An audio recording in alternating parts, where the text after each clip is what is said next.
Good morning, good afternoon, good evening. My name is Michael Brook. I work in the cybersecurity practice at Crayon Channel, and I'm here today to talk about advanced endpoint security, specifically Defender for Endpoint and Defender for Business. So thank you for joining us today. Firstly, we want to go through what the challenge is. The challenge is that in today's age, cyber attack, if it's malware, is going to end up running on a device. And that device can be a work machine, it can be a home PC, it can be a Mac, it can be a laptop, it could be an Android or an iOS device. Equally, because we have all of that complexity, it's really complicated to be able to protect it. And traditionally, tools tend to be siloed, and it requires multiple tools, multiple agents to be able to provide the outcome that an organization needs. But we know that doing the basics is going to protect against 98% of cyber attacks.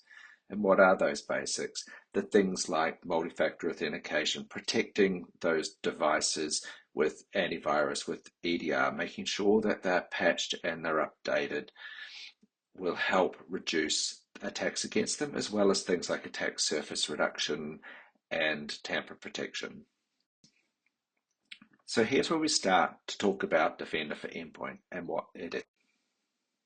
Defender for Endpoint comes in 3 versions. Firstly, there are the enterprise versions, which are Defender for Endpoint Plan 1 and Defender for Endpoint Plan 2.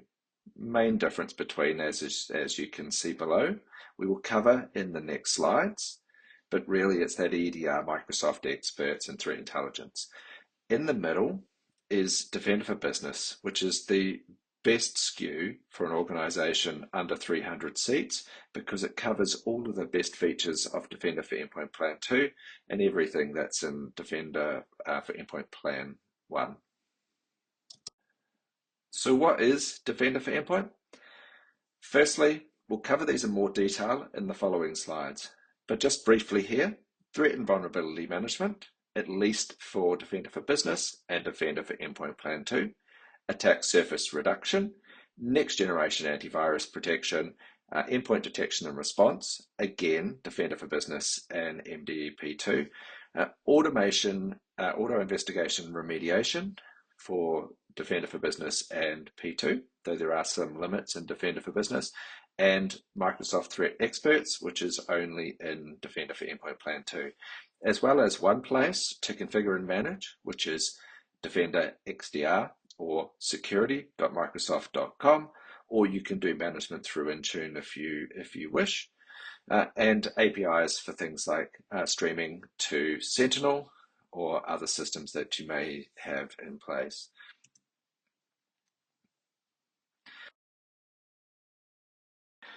Firstly, we will start with threat and vulnerability management. Now, threat and vulnerability management sits on the prevent and protect side of your cybersecurity framework. This is understanding what's running on all the devices in your network.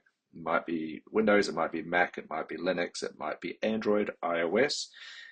Actually being able to see what's going on, then being able to map that software with known vulnerabilities, with known exploits, and that provides you with a list of priorities, things that you need to patch, things that you need to address, so that you can understand what to go and deal with first.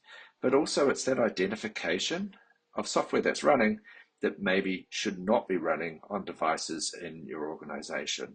This is really powerful for getting those insights when management comes to you and says, are we running TeamViewer in an organization? You can go and see what version of TeamViewer is running in the organization. By the way, TeamViewer should never ever be running in an organization because it bypasses everything that is security focused within the business. So next is attack surface reduction. What is attack surface reduction? Well, devices tend to be more open than they should be by default because Microsoft, Apple, organizations want you to be able to use them. So there are things that are happening. There are components that are open within Office, or things that you can do within Explorer or Finder that really maybe you shouldn't be able to do within a corporate situation. Maybe this is something like USB controls, so blocking USB devices from being able to be read or written to, only allowing a keyboard and a mouse to be plugged in. Or it might be that you want to block Office macros. Office macros shouldn't be running in your organization or shouldn't be able to be opened from the internet. Attack surface reduction rules are also a prevent and protect element.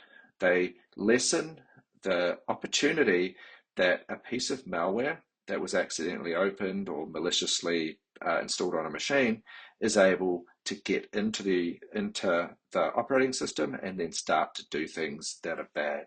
So attack surface reduction is a really powerful tool to help reduce what is possible once an attacker, or if an attacker is trying to get into your business.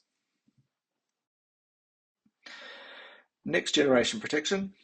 This is pretty much the bread and butter for any of those antivirus tools that are out there. And it's really just looking at signatures within files, but also heuristics. So what sort of things is a file doing to try to work out whether it is good or bad, and then blocking it or quarantining or alerting somebody to say that this is running within the organization, so that you are not in a position of being behind when malware is dropped onto a machine and run. Endpoint detection and response is a relatively modern addition to that next generation antivirus. And this is really important because this is starting to look at the things that go on within a machine that aren't a yes or no, blanket good or blanket bad.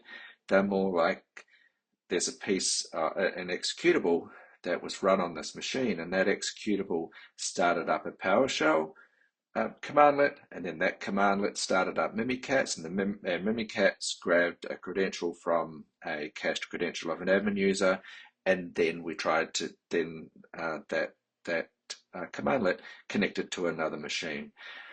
EDR is looking at the activities that are happening within the environment, and then being able to put that together and say, this actually looks like something is bad. There is something going on here, and then being able to help you stop that or being able to block that activity from happening.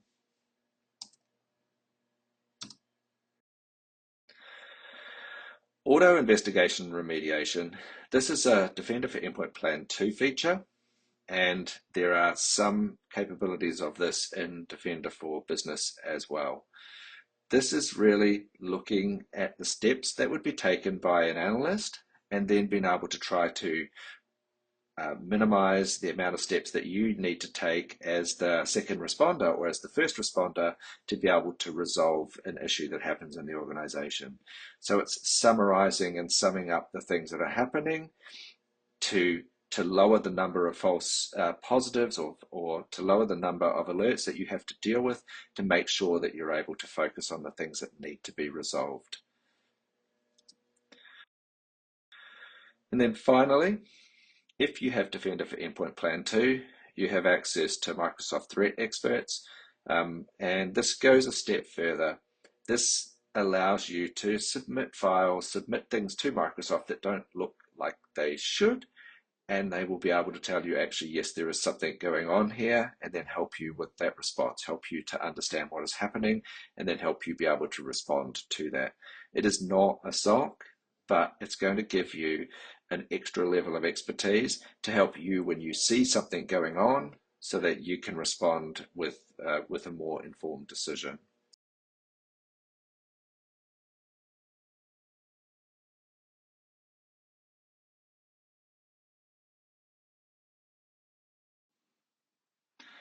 So when we look at where Defender for Endpoint fits into your strategy, your security strategy, it's the top line, obviously. It is device protection and device security.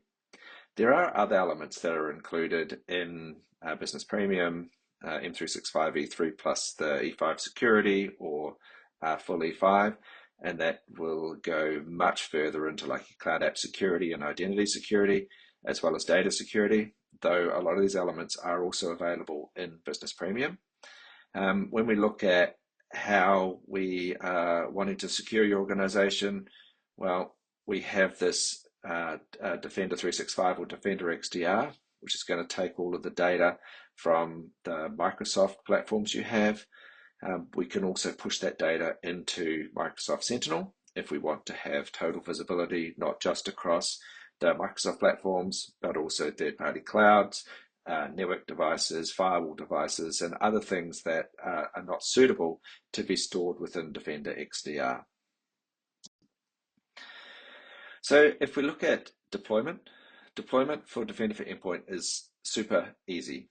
It is basically installed in any modern version of Windows 10, Windows 11, and I think Server 2016 and above has it also installed. So getting it running is normally a manner of setting up a policy and removing the other EDR software that you've got running on that machine. You need to test to make sure that it's there, make sure it's running as it should, but it's reasonably straightforward. There is no reason to run two pieces of antivirus software on a device, because when you do that, Defender for Endpoint is not going to do anything except on the EDR component where it will add an extra layer of protection. So I do see that sometimes MSPs will say, well, we want to run two AVs, we want to run Defender plus something else because we want to have extra security. You're really not. You don't need two endpoint security solutions on the device. Just Defender for Endpoint will be perfect by itself. It is very straightforward to deploy either using Intune. You can do that through the Endpoint Security blade, or you can do it through security.microsoft.com under settings as well.